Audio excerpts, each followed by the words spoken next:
So our mission 100% is to build successful products to support the warfighter and first responders. And I feel like my military career got cut short by being medically separated, but this is a way that we can still stay in the fight and help the guys who are still currently fighting.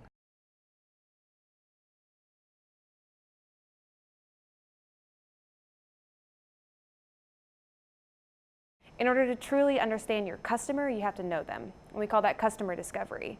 For an active duty military person, that looks like they already know the problems. They already are intimately familiar with the situations that military personnel face.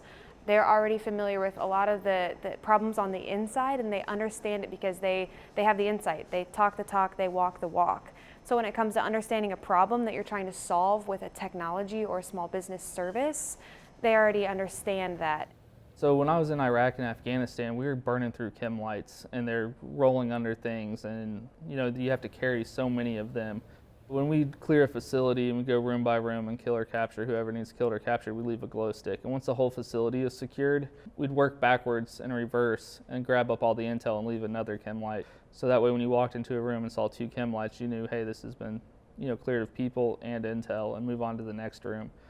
When it comes to small business in general, the #1 goal is to make it customer focused. If you build something nobody wants, then you've built a nice paperweight of a product.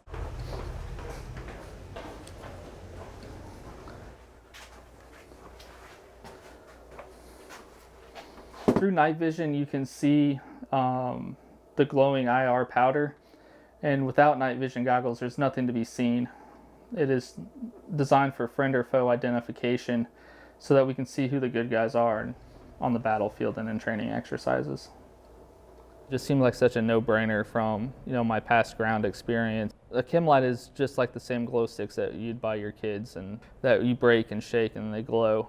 Whereas with the Craytac, you can carry one and get about 1,000 equivalent, and now you can ride at eye level. It just seemed like such a no-brainer from my past ground experience. So after you clear the room, you take the Craytac and you just put a slash on the wall outside the door. And then when you come back and do your second search for all the intel, you make an X, and then this will glow for about 90 minutes. In order to see this, you have to have on night vision goggles that are highly controlled by U.S. exports.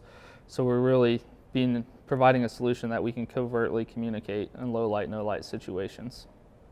We firmly believe this changes the experience on the battlefield by saving time and saving weight, and then we're also not leaving any waste on the battlefield or training areas as well.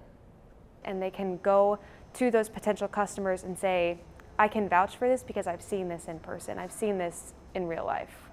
As an entrepreneur, it's funny, we were talking about this the other day, is we reference our military careers far more than we do our MBAs or masters, and I think with 2 of the founding partners being prior military and one coming from a military family, we were all very used to working on those small teams to accomplish a goal, and I think that background kind of provided us the foundation to have a successful company. Entrepreneurs are very unique individuals. They have a lot of drive, they have a lot of intellect, and they have a lot of tenacity. And it's not so different from military personnel and veterans or active duty. There's a skill set there for wanting to chase after goals and dreams and really knowing how to hit the ground running and to chase after something. When I was on active duty, I was an officer. I was a program manager, and the position of a program manager is like a glorified team leader. I was at Robins Air Force Base, and I had a big program, a multi-billion-dollar program that I was working on, and a side project that they gave me was called the Military Airborne Firefighting System, which was a C-130 that dropped fire retardant around fires. That was a side project that I worked on maybe 1 time a week that they said would never get any attention because who needs to call us for a forest fire? California had a wildfire. Governor Schwarzenegger was there at the time, and he had written the president and said, we don't have enough resources here in the state. We need federal support. I was one of 4 program managers that were chosen by an executive order from the president for the California wildfires in 2008.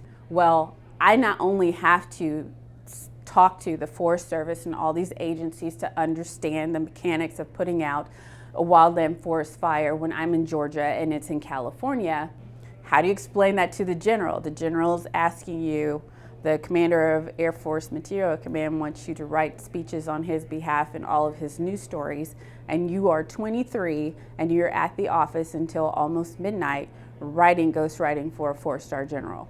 So that is the level of responsibility that they give you the moment you walk in. So when you take all that as an entrepreneur, I want to tell my peers and anyone who wants to go into entrepreneurship, moments like that arrive. I'm a 4th generation veteran, and my grandfather was in the Korean Vietnam War. His name was Charlie Farrell. His call sign was Mutt because he had the ability to blend in anywhere. So in 1956, he came up with this idea. He was very passionate about condiments and food. He wanted to make a sauce that we could use for anything, breakfast, lunch, or dinner. So about 2005, he had passed away from cancer.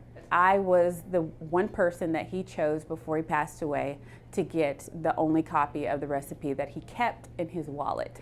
So for me, being on active duty, I thought that that was my purpose, to serve our country. But this was something new. I couldn't explain it. He hadn't given me any instructions, and the story of our relationship in life was anytime I asked for something from him, it was a transaction. So you have to do something in order to get something. Nothing's ever just given to you. So I was very shocked that he just gave me this recipe that everyone wanted. He had 5 children who were still alive at the time and left it to his 3rd grandkid. I took it upon myself to decide that I perceived that the value of this piece of paper was more than just a recipe.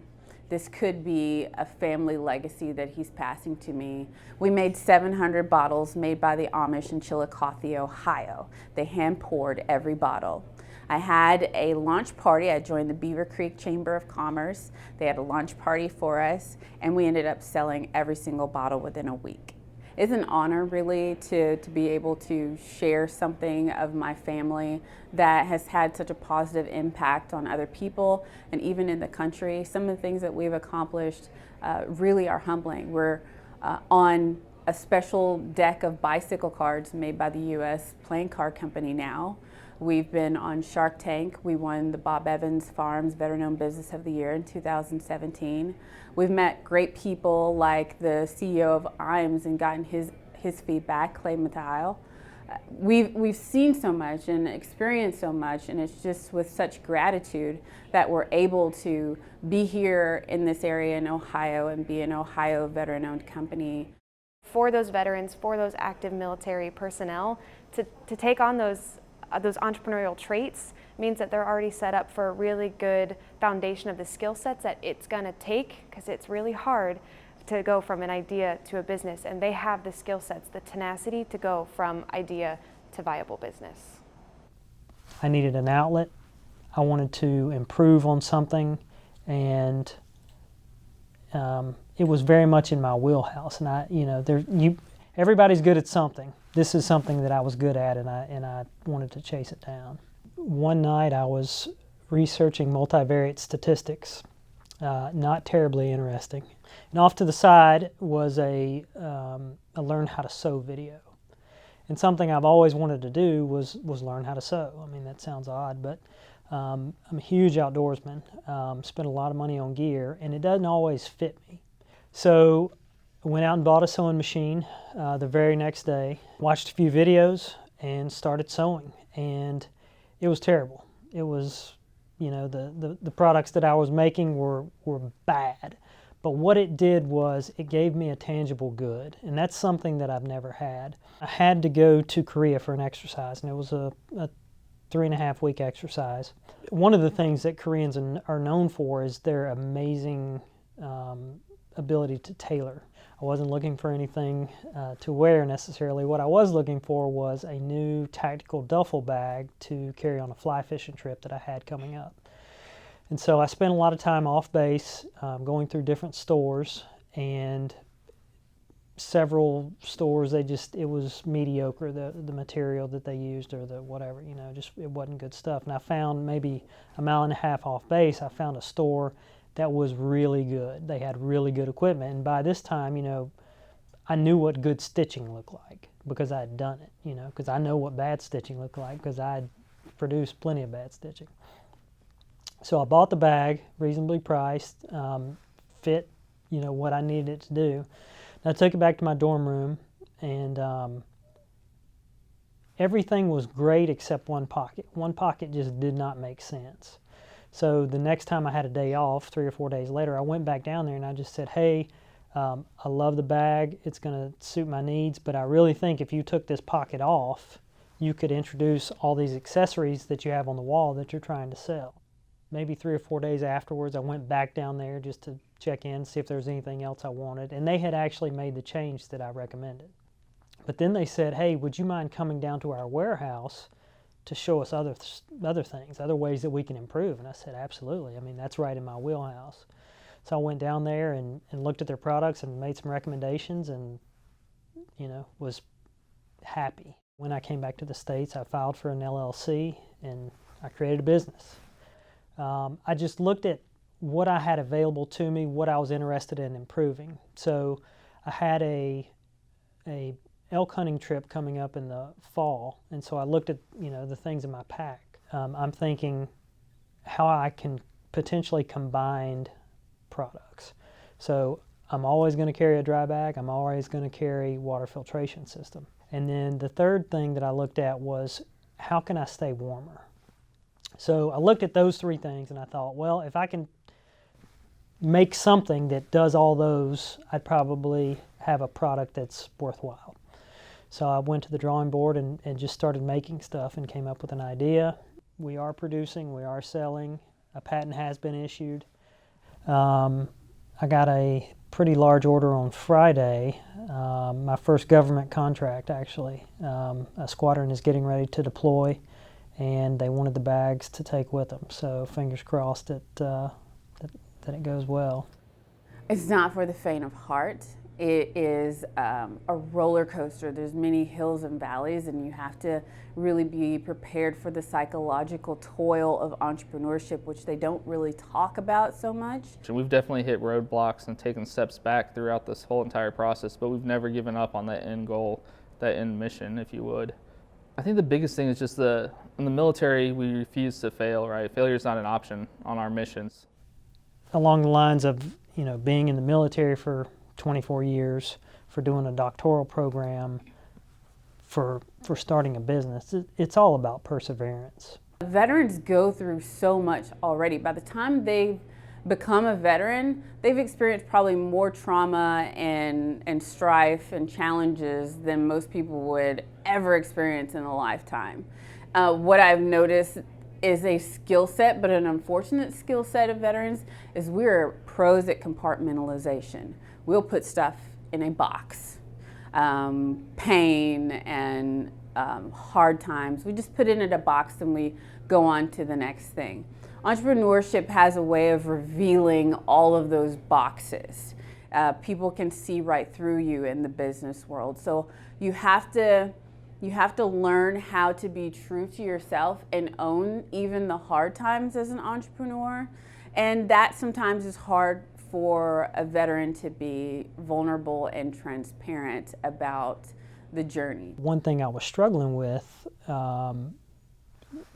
came to later find out was PTSD, type symptoms. What I found, however, was I was really good at compartmentalizing things. However, having to talk about it, I was not so good at. Sewing gave me an outlet, and so, if I put on some classic rock and got behind the sewing machine, I could just do that for hours. And that started taking the place of school for filling that void for some of the demons that I struggled with. So I went to the library every day and checked out an entrepreneur book, and I read, I think, 12 or 13 books. Every one of those books just told you the odds are against you, right? And I just said, this is what I'm going to do. Honestly, I think there's no better feeling. I've never been happier professionally, showing up every day, knowing that something I'm working on eventually is going to make the life easier or better for a warfighter or first responder.